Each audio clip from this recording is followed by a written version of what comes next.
দুপুরে খেতে একটা রেস্টুরেন্টে ঢুকলাম। ওয়েটারকে জিজ্ঞেস করলাম কি আছে। সে শুরু করলো কাচ্চি তেহেরি বিরিয়ানি দিয়ে। আমি তাকে থামিয়ে জিজ্ঞেস করলাম ভাতের সাথে কি আছে বলেন। সে এবার দ্বিতীয় দফায় শুরু করলো গরু খাসি মুরগি দিয়ে। শেষ করলো ইলিশ মাগুর মলা মাছে গিয়ে। হোটেলে খেতে গেলে আমি কখনো মাছ মাংস কিছু খাই না। হোটেলের খাবার মানেই মরা দরা পচা সব কিছুর সমাহার। একমাত্র ভর্তা ভাজিটাই মোটামুটি নিরাপদ। আমি তখন তাকে জিজ্ঞেস করলাম ভর্তা ভাজি নাই। সাথে সাথে দেখলাম তার চেহারা সব উৎসাহ হারিয়ে গেল। সে বুঝে নিয়েছে আমি গরিব কাস্টমার, তারে টিপস দিতে পারবো না। সে অন্যদিকে ফিরে কোন রকম বলল আছে। আমি তখন বললাম আলু ভর্তা ডাল আর লাল শাক আনেন। অর্ডার দিয়ে 15 মিনিট বসে রইলাম। এরপর খাবার আসলো। গরিব কাস্টমার নিয়ে তার এত মাথা ব্যথা নাই।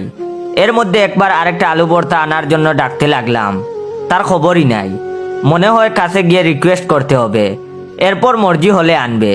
আমার খাওয়া শেষ হয়ে গেল। এরপর সে আলু ভর্তা আনলো। ভর্তার প্লেটটা রেখে সে চলে গেল। ছেলে খান না খেলে নাই স্টাইলের বাপ। আমি হাত ধুয়ে বিল দিতে গেলাম কাউন্টারে।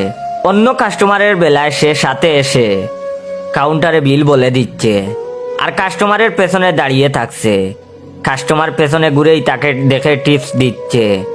আমার বেলায় সে আসলো না, দূর থেকে বিল বলল। এসব আলু ভর্তা ডালের কাস্টমার সে গুনায় ধরে না। আমি তখন তাকে ডাকলাম, হাতে 100 টাকা দিয়ে বললাম আলু ভর্তা ডাল খেলাম বলে পাত্তা দিলেন না। সে লজ্জায় নিয়ে একটা হাসি দিয়ে না না না স্যার বলে পারলে মাথা নুয়ে মাটিতে ঢুকিয়ে দিবে অবস্থা। এরপর আমি তাকে বললাম 10 টাকা রেখে 90 টাকা দেন।